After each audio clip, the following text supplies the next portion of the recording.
Virtuous.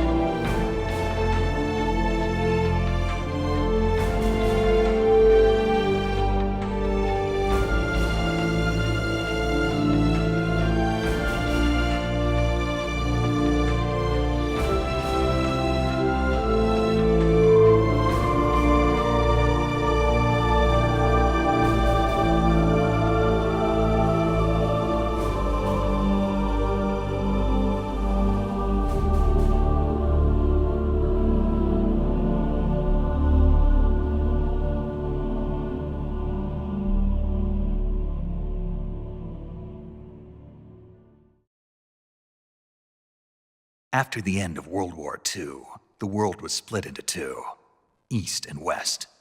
This marked the beginning of the era called the Cold War. Jack, I've got some important news. The head of the CIA has finally given us the green light for the Virtuous mission. Virtuous mission?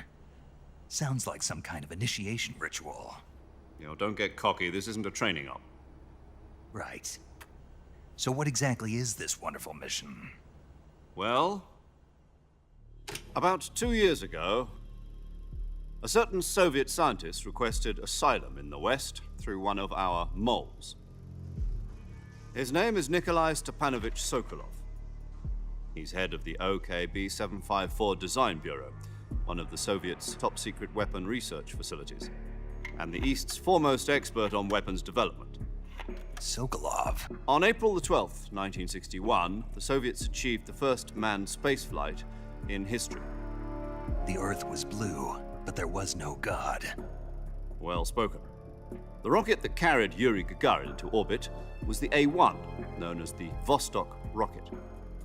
Sokolov is said to be the man most responsible for the multi-engine cluster used in that rocket.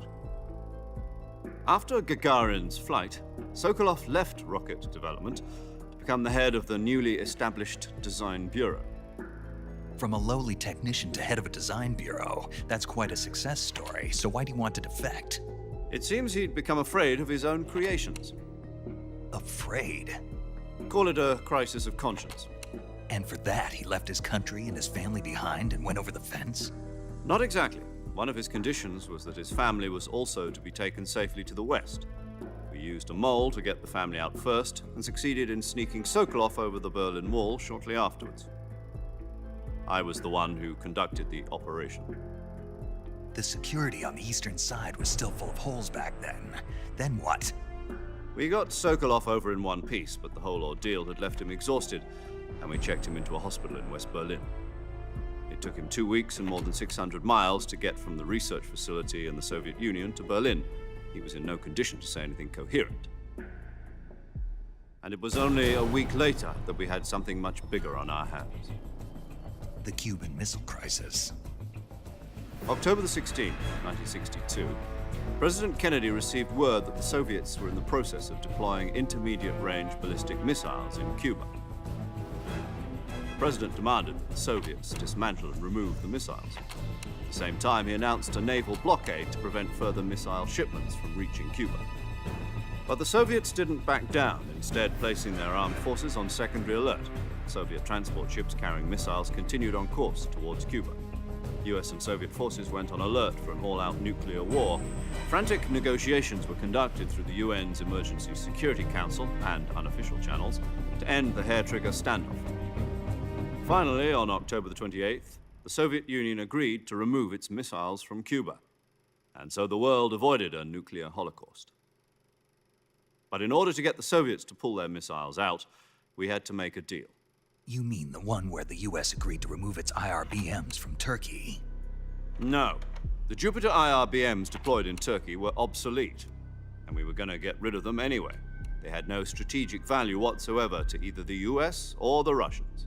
The Turkey deal was a ruse, a cover story that was fed to the other intelligence agencies around the world. So what did the Russians really want? Sokolov. They wanted us to return Sokolov. You mean the Soviets pulled out of Cuba just to get their hands on Sokolov? That's right. What the hell was he working on? At the time, we had no idea. We were running out of time. It was was either give up Sokolov or risk full-scale nuclear war. In the end, we had no choice. President Kennedy gave in to Khrushchev's demand.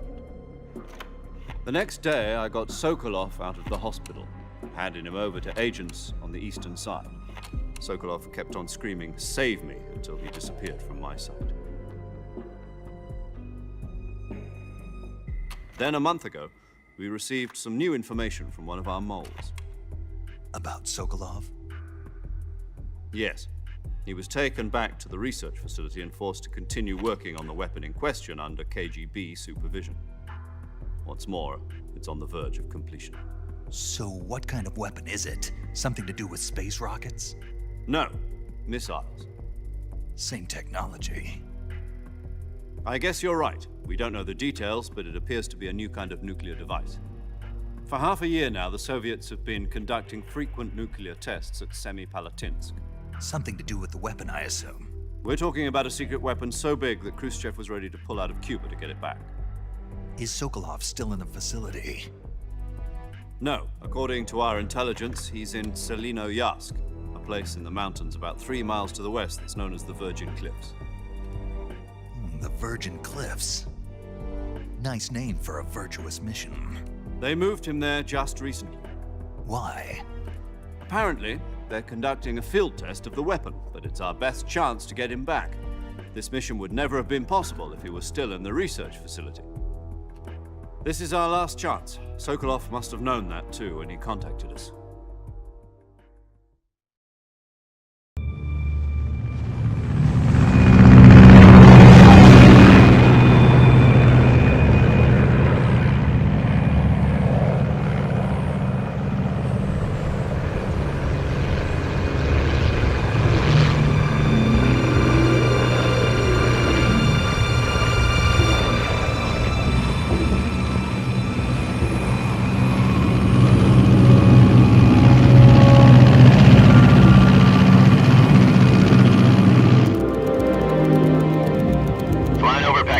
Altitude 30,000 feet. Approaching Soviet airspace. 20 minutes to drop off. Commencing internal depressurization. Equipment check. Arm main parachute. All right. You ready to go? Drop zone still showing a high pressure mass. Cav okay. Good. We've got high visibility.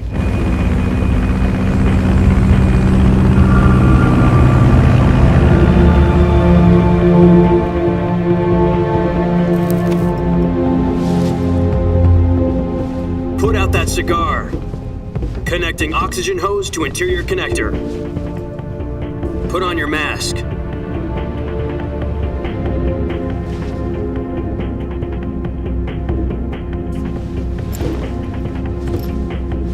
Does this panty waste know what he's doing? Approaching release point. 10 minutes to drop off. Hey, are you deaf? He said put out the cigar and put on your mask.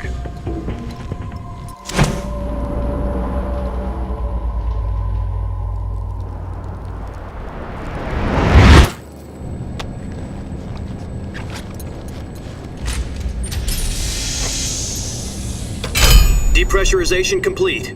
Checking oxygen supply. 6 minutes to drop off. Opening rear hatch.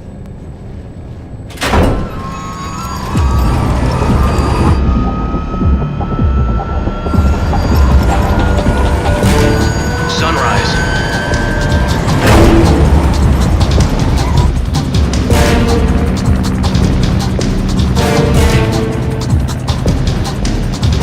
External temperature minus 46 degrees Celsius. 2 minutes to drop off. Stand up. You'll be falling at 130 miles per hour. Try not to get frostbite from the wind chill. 1 minute to drop off. Move to the rear. Activate bailout model. This is one for the history books. The world's first halo jump. 10 seconds to drop off. Stand by.